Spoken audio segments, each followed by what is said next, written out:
Le cantique du soleil qui descend. On dit que le soleil connaît nos prénoms, mais qu'il ne les prononce qu'au moment de disparaître. C'est peut-être pour cela que les soirs nous ramènent à nous-mêmes, parce que la lumière s'incline, et que tout, alors, devient visage. Ce soir, la mer respire comme un grand animal paisible. Le ciel a déjà déposé ses premières pièces d'or sur l'eau. Elle flotte, s'étire, se brise sans bruit. Plus loin, une ligne sombre la côte, ou bien la mémoire.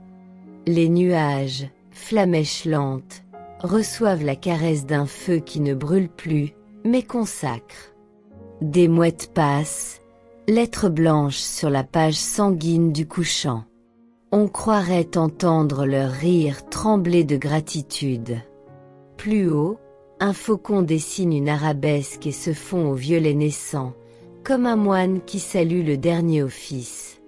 Dans les herbes du rivage, des criquets accordent leurs archets minuscules au tempo du vent. Tout est orchestral, et pourtant on n'entend presque rien. C'est l'heure où le monde chante à voix basse. Sur la promenade, un vieil homme marche, et sa canne tape la mesure. C'est Elio, on l'appelle comme ça parce que, même vieux, il a gardé dans le regard l'éclat d'une première fois. À ses côtés, une enfant, Reya, ramasse des coquillages à la manière des moines, sans précipitation, avec des pauses qui ressemblent à des prières. « Regarde, dit Elio, quand le soleil descend, il enseigne. »« Quoi donc ?» demande Reya, relevant la tête, bouche salée de vent. « Il enseigne à partir en beauté. Il s'arrête en face d'un rocher où les vagues viennent mourir. Non, pas mourir, devenir autre chose. L'écume, ce sont des pensées qu'on avait serrées trop fort. La vague les prend, les secoue, les rend au monde plus légères. Un phoque pointe une tête noire, puis deux, puis rien. Les apparitions du soir sont des clins d'œil d'éternité. » Elio sourit. « Tu vois, dit-il, le phoque ne demande pas de lumière devant lui. Il accepte la part de nuit. C'est peut-être pour ça qu'il nage si bien. » Reya s'assoit et plante ses doigts dans le sable encore tiède. Elle a appris à compter les couleurs du couchant, jaune pâle, or, cuivre, grenade, brique, aubergine, puis ce bleu si profond qu'il ressemble à un silence. 7, parfois 9, selon la météo des âmes. Au-dessus des falaises, un renard apparaît, silhouette aiguë sur la tranche du monde. Il marche à pas presque humains, s'arrête, écoute. Elio lève un doigt. Le renard connaît la mesure. Il ne prend pas la lumière tout entière, il en goûte un morceau. Puis il s'efface, laissant la place aux autres. Le renard s'éloigne, que comme un pinceau rouge. Le soleil diminue d'un cran, et l'eau devient un miroir qui accepte enfin d'être miroir. Bouddha aurait souri, ce qui se reflète et ce qui reflète ne s'opposent pas. Le ciel dans l'eau dans le ciel, la vérité qui joue à l'enfant. Écoute, dit Elio. Reya ferme les yeux. On entend les vagues réciter un psaume que personne n'a écrit. On entend un goéland dire « encore » à l'horizon. On entend surtout une chose incroyable, le calme qui a une voix. Mon maître me disait, quand l'astre descend, le cœur remonte.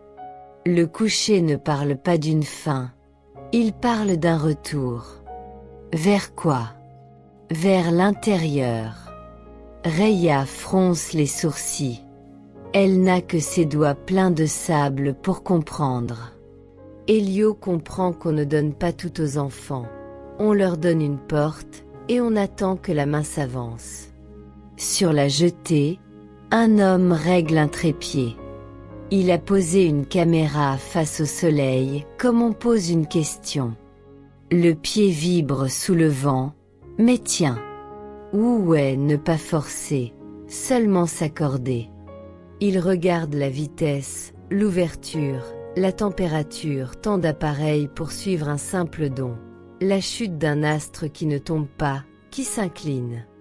Des hirondelles de rochers filent à radeau. Leur couture fine recolle les morceaux du jour. Chaque cri est une pointe de lumière qui perce le voile qui s'épaissit. Une tortue lointaine monte prendre son souffle, puis redescend vers ses livres secrets. Une raie dessine un sourire gris dans la transparence. C'est à peine si le monde hésite entre rire et prière. Hélio s'assied sur un banc. Rhéia grimpe et pose sa tête contre son épaule. Le soleil a déjà touché la ligne.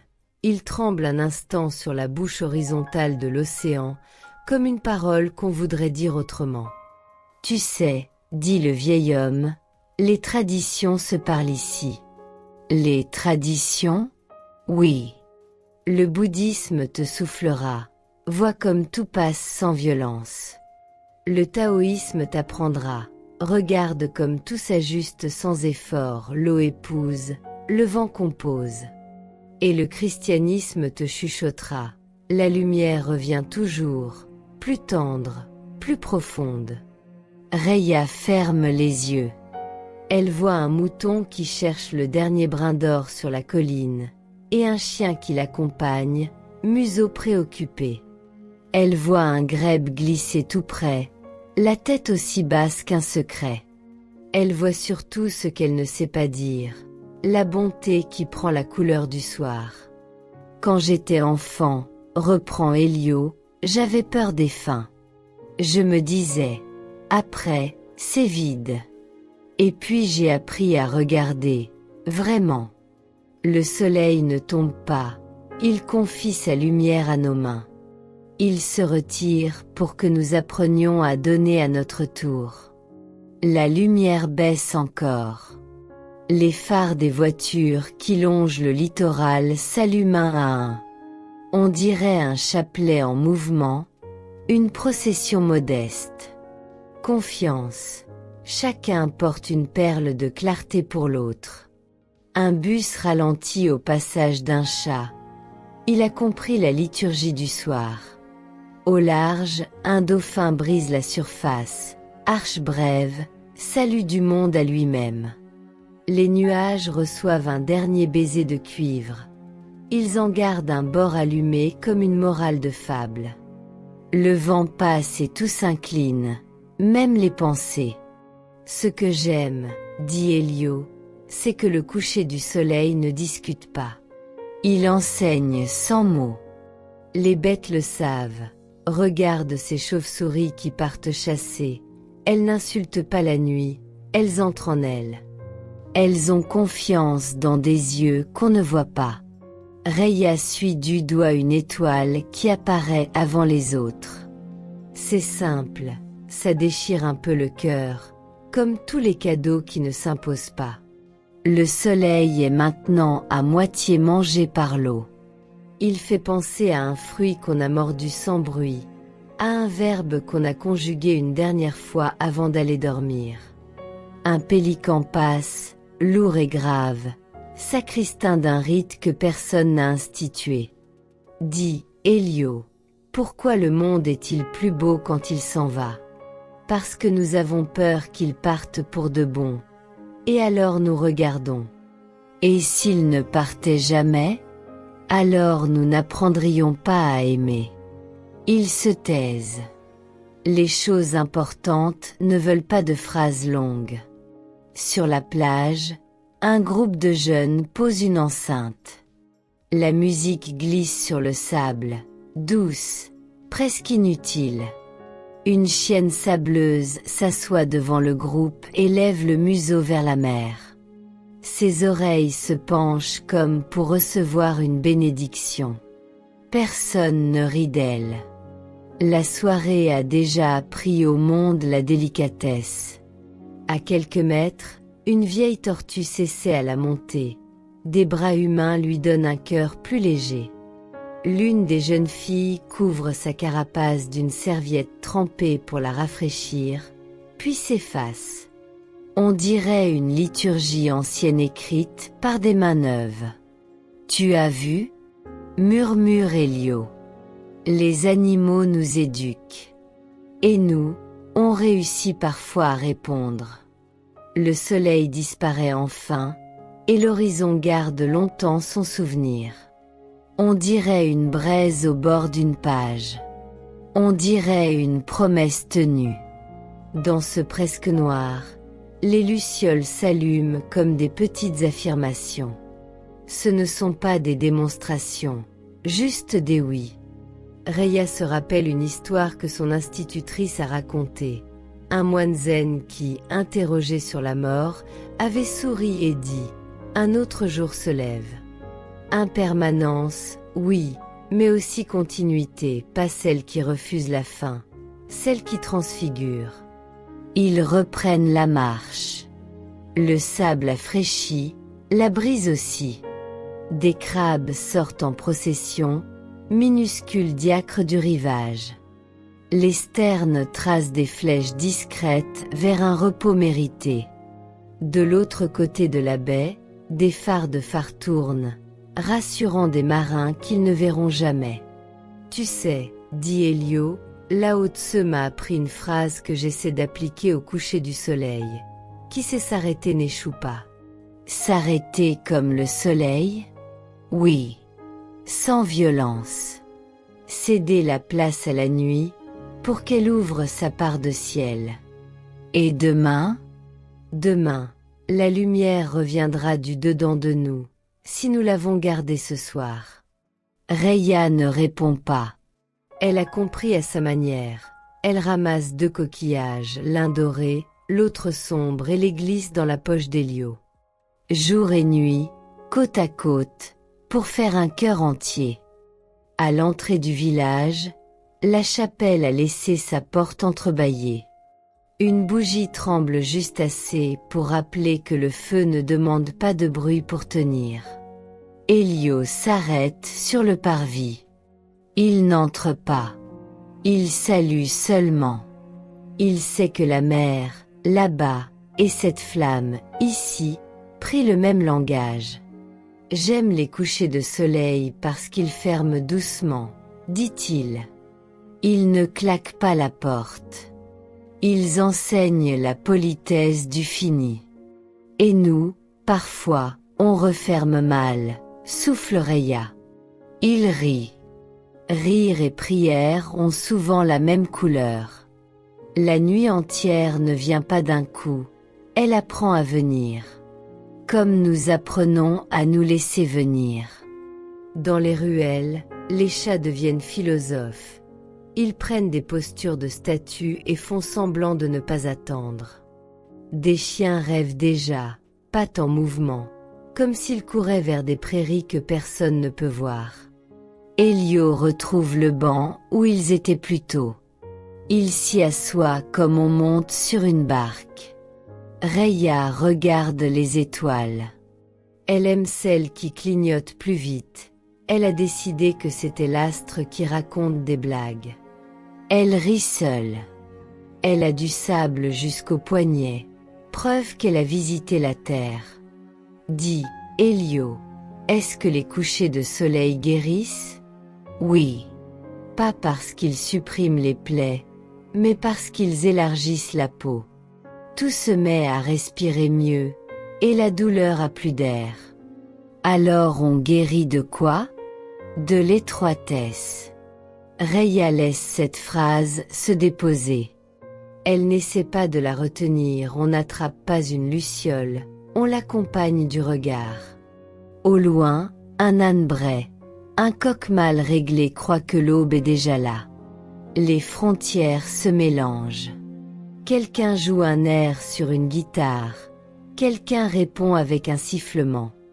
On dirait que la nuit, si on la traite bien, offre des cadeaux qu'on ne lui a pas demandés. Elio se lève. Ses genoux protestent comme des vieilles portes aimables. Viens, dit-il. Marchons jusqu'au bout du môle. Pourquoi faire? Pour apprendre à rentrer. Ils avancent sur les pierres longues. Au bout, la mer respire plus fort. Le monde, même sombre, reste lisible.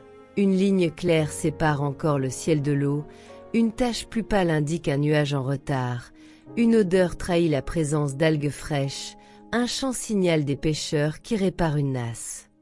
Je crois que je comprends, dit Rhéya. Le soleil ne tombe pas. Il fait confiance. Oui. Il confie sa lumière à nous, aux animaux, aux plantes, aux pierres. Et nous, à notre tour, nous la transmettons. Rhéya ouvre la main. Elle libère un grain de lumière qu'on ne voit pas, mais qu'on sait. Elle souffle dessus comme sur une bougie qu'on n'éteint pas, qu'on déplace. Le retour est simple. Pas de miracle, seulement des signes. Une chouette blanche traverse comme une phrase qui n'a besoin d'aucun adjectif. Une étoile filante écrit « oui » si vite qu'il faut un cœur entraîné pour le lire. Un chien s'étire de tout son peuple avant de s'allonger près d'une porte bleue. Une punaise d'eau dessine des cercles parfaits dans une flaque comme pour s'entraîner à dessiner le monde. Tu sais, murmure Elio, on appelle ça coucher du soleil. On pourrait dire aussi « lever des yeux ». Lever des yeux, répète Rhéya. Oui. Vers l'intérieur. C'est là qu'il revient. Le soleil? Toujours. Il s'arrête au seuil de la maison. La poignée est tiède, elle a gardé un fragment de jour. Dans la pièce, une lampe posée sur une table de bois attend sans impatience. Elio l'allume. La lumière ne crie pas. Elle commence. Rhéya s'accoude à la fenêtre. Le volet claque doucement.